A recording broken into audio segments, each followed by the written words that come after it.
Hi everyone. I am coming at you with another dream that I had. This one was at least 7 years ago.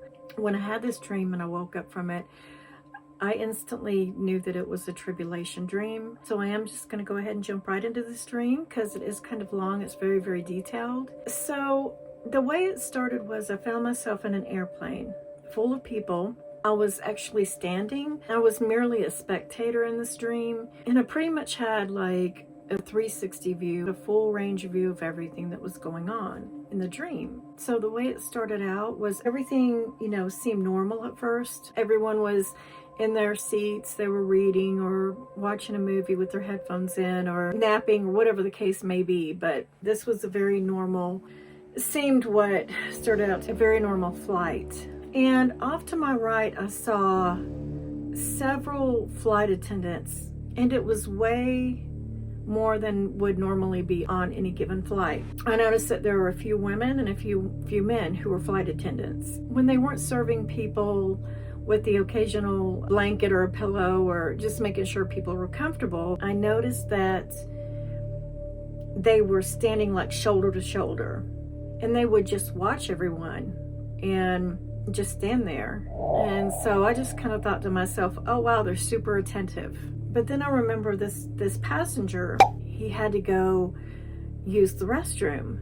And so he got up and he went to go back to the restroom. And there was a female flight attendant that was kind of like in the middle of all the flight attendants that were standing side by side. She, all of a sudden, like as that man was, as soon as he was like out of earshot and getting ready to go into the restroom, she leaned over to the male flight attendant that was standing to her left and said, "Go watch him." And I was a little caught off guard. I was really kind of stunned when I saw this take place. So the flight attendant, he was very subordinate. It was an order. He followed it right away, and he went back there to follow the man that was going into the restroom. And what I realized in this moment was that the female flight attendant that told the other flight attendant to go watch that guy, she was in charge. I knew that she was like over all of the flight attendants, except that it seemed like all the women that were flight attendants had an upper hand, if you will, over the men. So that's kind of how it was. It was a pecking order, and she was the big boss, and then the other women were just like all in charge of the men who didn't really have any say. And so, I realized this was no ordinary flight. So the man that went to go use the restroom, he comes back to his seat and sits down. He had no idea that he was being monitored at all. And by this time, I was hyper aware that something was terribly wrong. And then all of a sudden, I heard someone saying in this alarming tone, "Where's the rest of my family? Why am I alone on this flight?" It almost seemed like this person snapped out of a fog that they had been in and looked around and saw that they were alone, that their family, their children, their spouse was not with them. And I watched as other passengers around that person began to get a reality check as they looked around and saw that like their family members, their loved ones were missing as well. And they began to chime in, inquiring why were their loved ones missing. So like every single person on the flight was alone. I mean, there might have been like a couple people together, but not many. Not many. Most of them, their family members were just gone. But mostly everyone on the flight seemed to be missing someone, a loved one.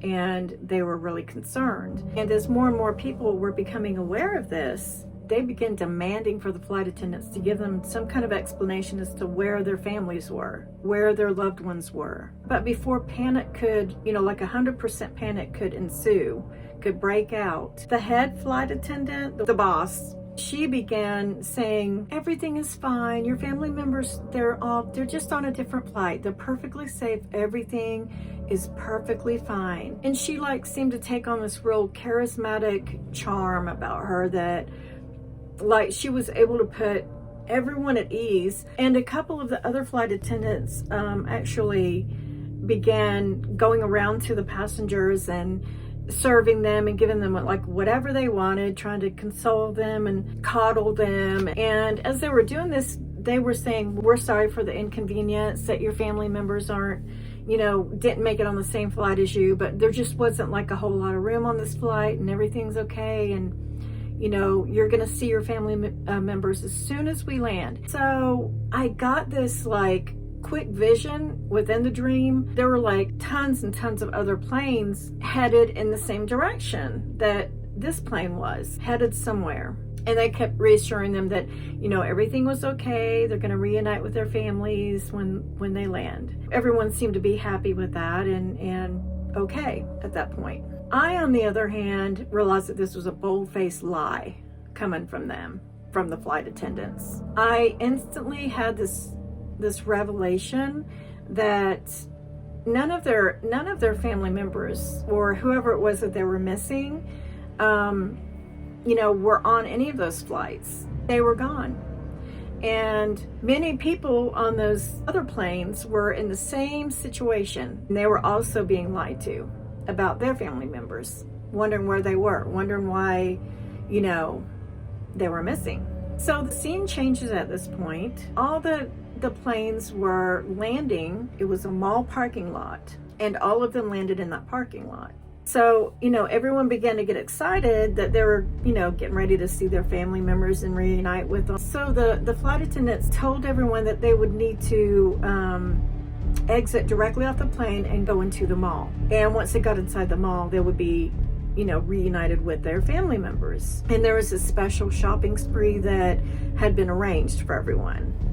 So then, at that point, the scene in the dream changes once more, and I found myself standing inside of that mall. I was alone at this point, and I was looking at all this apparel that was hanging on racks. Normally in a mall, there's individual stores that you can go in, but this mall wasn't like that. Everything was open. It was just a huge open mall, and everything they needed was like right there. And so I noticed that all the clothes were the same brand and the same style. The shirts were like jerseys. They had numbers on the back of them. The pants were like jogging pants, but maybe just a little bit fancier than that. But still, same style, same brand. And then there were tennis shoes that were the same way, the same brand, the same style.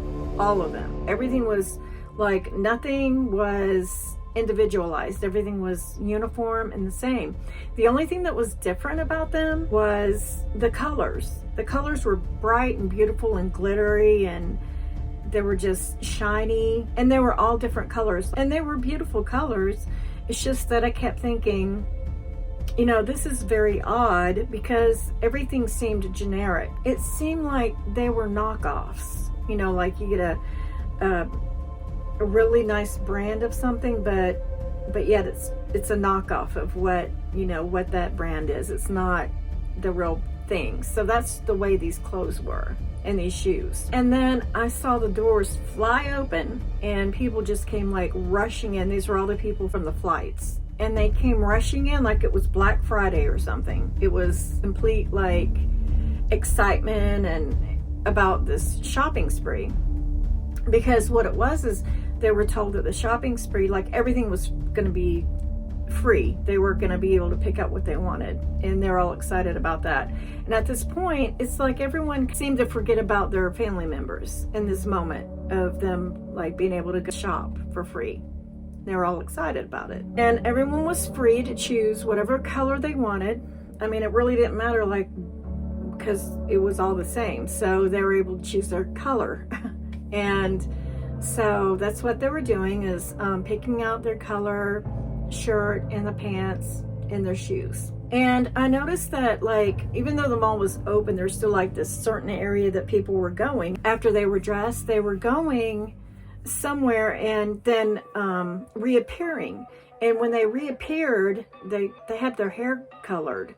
Their hair color was silver once they had their hair dyed. As soon as this happened, they fell into this formation, like there was already a line formed of other people who had their hair dyed, and they all fell into this formation. They were walking slowly, like looking straight ahead. They didn't have any expression on their face. Any joy or excitement they had about, you know, coming in and shopping was gone. It was almost as if it reminded me of mind control, kind of like they were being controlled. After I, you know, saw that happen, my attention turned back to the shoes. There were still people changing into their outfits and putting on their shoes. And I noticed that as soon, like once they put on their shoes, they began to stumble. Like something was wrong with the shoes, like a defect of some sort. They were like really off kilter, and they just couldn't walk straight, and they were like stumbling and not, you know, able to walk very well in the shoes. They were very wobbly. And so I walked over to where the shoes were, and I picked one up and I turned it over, and I looked at the sole of the shoe, and I noticed that the sole was damaged. It was no good. It was like crooked, and it just was not any good. Their sole was damaged. That's what I got in the dream. So I began looking for my size. I wear a size 7, and I couldn't find any shoe in my size. Thank goodness. I felt very relieved about that. And that's when I woke up.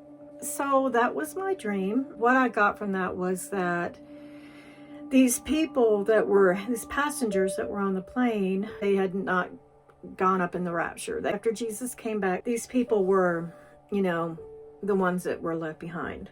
As far as, you know, the clothes, and, you know, that just reminds me of how Revelation talks about how everything's going to be a one world order. I don't know, it's just kind of symbolic of that in a way. And as far as the hair being dyed silver, I didn't get that part really. I still am kind of struggling with that, like, why silver? What does that mean? Feel free to comment and give me your ideas. I love to hear others' perspectives on dreams like this, because it was very vivid, and it was actually kind of frightening, just the way the whole thing, you know, played out. But I do hope this touched someone, and I guess that's it. And I will see everyone in the next video. Bye.